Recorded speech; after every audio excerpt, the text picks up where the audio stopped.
Halo sahabat statistik, kembali lagi di channel Kuliah Statistik. Pada kuliah singkat hari ini, kita akan membahas mengenai uji hipotesis rata-rata dua populasi untuk sampel dependent. Biasanya juga disebut sebagai pengamatan berpasangan.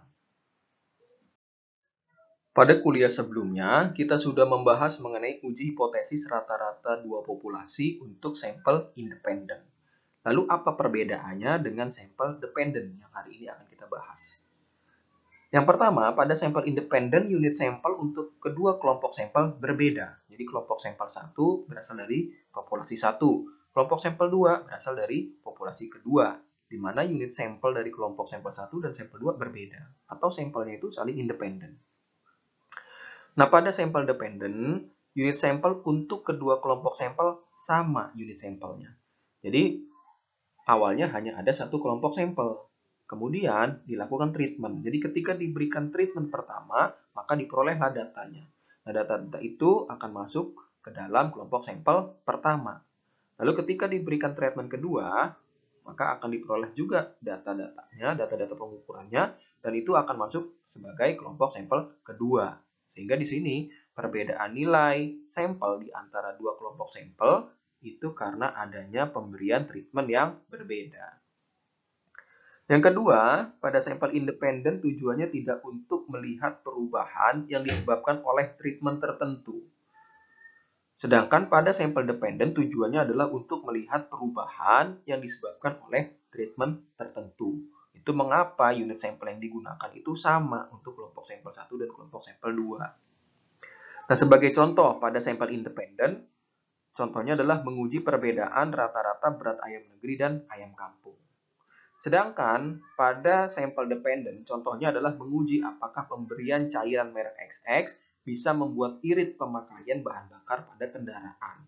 Jadi, di sini diambil sekelompok kendaraan, dijadikan sampel, lalu diberikan treatment. Treatment pertama adalah tanpa diberikan cairan merek XX, lalu diukur jarak yang dapat ditempuh oleh kendaraan-kendaraan tersebut. Nah, itu masuk sebagai kelompok sampel 1. Nah, kelompok sampel 2 adalah dengan menggunakan kendaraan yang sama, diberikanlah cairan merek XX, lalu diukur kembali berapakah jarak yang bisa ditempuh oleh kendaraan-kendaraan tersebut. Nah, itu masuk sebagai kelompok sampel 2. Lalu bagaimana bentuk dari hipotesisnya? Contohnya saja untuk hipotesis dua arah. Hipotesis nolnya adalah mu D sama dengan D0. Sedangkan hipotesis alternatifnya atau H1, mu D tidak sama dengan D0.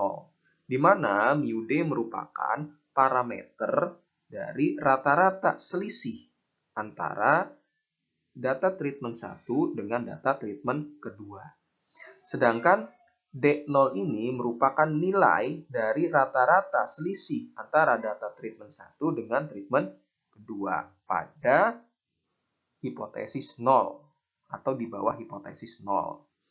Nah, kemudian untuk tanda dari uji hipotesis satu arah kanan maupun kiri itu sama seperti dengan uji hipotesis rata-rata dua populasi sampel independen. Begitu juga untuk cara pengambilan keputusannya juga sama dengan uji hipotesis rata-rata dua populasi sampel independen. Maka nanti ini bisa dilihat ya di video sebelumnya pada uji hipotesis rata-rata dua populasi sampel independen. Lalu bagaimana statistik ujinya? Nah, di sini kita menggunakan statistik uji T dengan rumus D bar dikurangi D0 dibagi SD per akar N. Di mana nantinya perubahan acak T ini akan berdistribusi T dengan derajat bebas N kecil min 1. N di sini adalah banyaknya unit sampelnya. Nah, bagaimana mendapatkan D bar dan SD? Untuk mempermudah, kita lihat pada struktur data di bawah ini. Ya. Jadi di sini treatment 1 misalkan adalah treatment sebelum. Treatment 2 adalah treatment sesudah. Nah, kemudian kita pertama mencari selisih antara data treatment sesudah dengan treatment sebelum. Jadi di sini data sesudah dikurangi data sebelum. X21 dikurangi X11. Diperolehlah D1. Kemudian untuk unit sampel kedua, X22 kurangi X12, diperolehlah D2. Dan seterusnya sampai dengan unit sampel ke N, X2N dikurangi X1N, diperolehlah Dn. Nah, D bar diperoleh dari rata-rata nilai D1, D2 sampai dengan Dn. Sehingga di sini rumus D bar adalah sigma I dari 1 sampai N, DI dibagi N kecil. Kemudian untuk SD merupakan standar deviasi sampel. Standar deviasi sampel dari D1, D2 sampai dengan Dn. Nah, ini adalah rumusnya. Ya. Sebagai contoh, datanya adalah ini. Pertanyaannya, pada taraf nyata 0,025, dapatkah kita menyimpulkan bahwa mobil dengan ban radial lebih hemat bahan bakar daripada mobil dengan ban biasa? Asumsikan kedua populasi menyebar normal.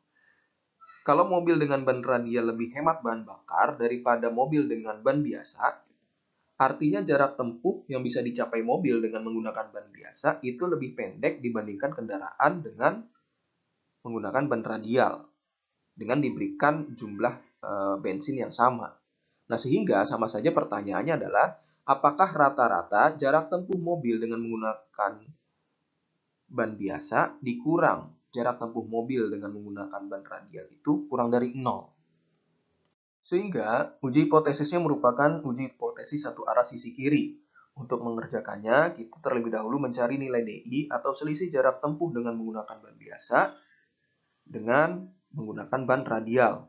Jadi untuk unit sampel pertama, 4,1 dikurang 4,2 dapat min 0,1. Unit sampel kedua, 4,9 kurang 4,7 dapat 0,2. Dan seterusnya sampai dengan unit sampel ke-12.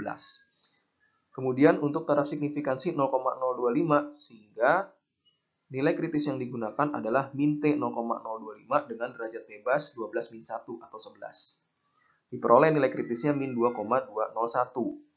Untuk D barnya sendiri merupakan rata-rata dari data DI. Diperoleh min 0,142. Kemudian untuk standar deviasinya kita cari standar deviasi sampel atau SD standar deviasi sampel dari data DI. Diperoleh 0,198. Kemudian ini adalah statistik uji T-nya. Untuk T hitungnya kita tinggal masukkan nilai D bar, D0, SD, dan N. Nah, di mana D0-nya di sini adalah 0 ya, berdasarkan dari hipotesisnya. Kemudian diperoleh nilai T hitungnya adalah min 2,484. Karena uji hipotesisnya satu arah sisi kiri, maka wilayah tolaknya ada di sebelah kiri. Nah, di sini ini adalah nilai kritisnya min 2,201 dan min 2,484 adalah nilai T hitungnya. Karena nilai T hitung masuk ke dalam wilayah tolak, maka keputusannya adalah tolak H0. Kesimpulannya, ada cukup bukti untuk mengatakan bahwa dengan ban radial bisa lebih hemat bahan bakar dibandingkan dengan ban biasa. Demikian kuliah singkat kita pada hari ini. Untuk uji hipotesis part berikutnya adalah mengenai uji hipotesis varians dan uji hipotesis proporsi. Terima kasih telah menyaksikan channel Kuliah Statistik. Sampai bertemu di kuliah berikutnya.